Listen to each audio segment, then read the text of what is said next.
બોટાદ જિલ્લાના નાના સખપર ગામે ઉગામેડી સાથે જોડતો કેરી નદી પરનો પુલ ખખડધજ હાલતમાં હોવાથી લોકોને ભારે મુશ્કેલીનો સામનો કરવો પડી રહ્યો છે। ઉગામેડી ગામમાં હીરાના કારખાના, માધ્યમિક સ્કૂલ અને સંયુક્ત ગ્રામ પંચાયત આવેલી છે, જેથી રોજગારી અને અભ્યાસ માટે પુલ પરથી જ પસાર થઈને જવું પડે છે। દર ચોમાસામાં પુલ પાણીમાં ગરકાવ થઈ જતા અવરજવર સંપૂર્ણ બંધ થઈ જાય છે અને લોકોને 10 થી 12 કિલોમીટરનો લાંબુ ચક્કર લગાવવા લોકો મજબૂર બને છે। વારંવાર રજૂઆતો કરવા છતાં માત્ર પોકળ વાયદા સાથે જ સ્થાનિકોને પોકળ વાયદાઓ મળ્યા છે, તેવો સ્થાનિકોએ આક્ષેપ કર્યો છે। જો વિદ્યાર્થીઓને જનતાની સુરક્ષા કાજે તાત્કાલિક નવા પુલનું નિર્માણ કરવામાં નહીં આવે તો આગામી દિવસોમાં ઉગ્ર આંદોલનની ચીમકી ઉચ્ચારવામાં આવી। આ રસ્તો આમ જોઈએ ને તો 4-5 વર્ષથી આવી ખરાબ પરિસ્થિતિમાં છે અને આ રસ્તાની સ્થિતિ એવી છે કે અત્યારે ખાલી પાણી નથી આવતું તો હાલવીને તો પડી જવાય, ફ્રેક્ચર થઈ જાય અને ઘણી બધી સમસ્યા છે।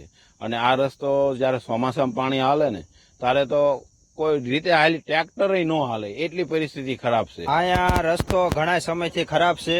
મારે 26 વર્ષની ઉંમર થઈ છે। અમારા ગામના બાળકો અહીંયા 1 થી 8 ધોરણ જ છે અને 8 પછી જે કોઈ બાળકોને ભણવું હોય તો ઉગામેડી જવું પડે। ઉગામેડી જવા માટે આ રસ્તો અમારે સારો નથી અને 8-9 કિલોમીટર ફરીને જવું પડે। એ પરિસ્થિતિમાં અમારા ગામની દીકરીઓ બહેનો કોઈ જઈ શકતી નથી, એટલે 8 ધોરણ ભણવાનું અમારે દીકરીઓને પૂરું થઈ જાય છે।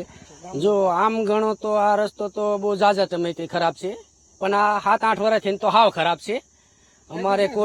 અમારે ઉગામેડી જવાનું, ઉગામેડી પંચાયત ભેગી છે, અમારે બકાલું લેવું હોય તો અમારે તો ઉગામેડી જવાનું।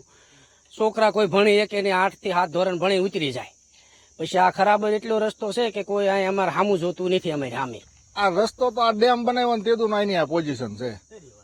હા, એટલા વર્ષ થયા છે અને કાયમ બધાને હેરાનગતિ રહ્યા છે અને કેટલાના હાથ પગ ભાંગ્યા અને ઘણા તો હાથ પગ ભાંગવાની બી કે નાના છોકરાને પણ વરસાદ ચાલુ થાય છે એટલે હુરકા ફરીને મેકવા જવા પડશે। નાના છોકરાને ત્યાં નિશાળે જ મેકવાનો હોય। અમારે અહીં 3 કિલોમીટર ઉગામેડી થાય। માંગ આ રસ્તો સારો કરવાની, બીજી કાંઈ માંગ નથી।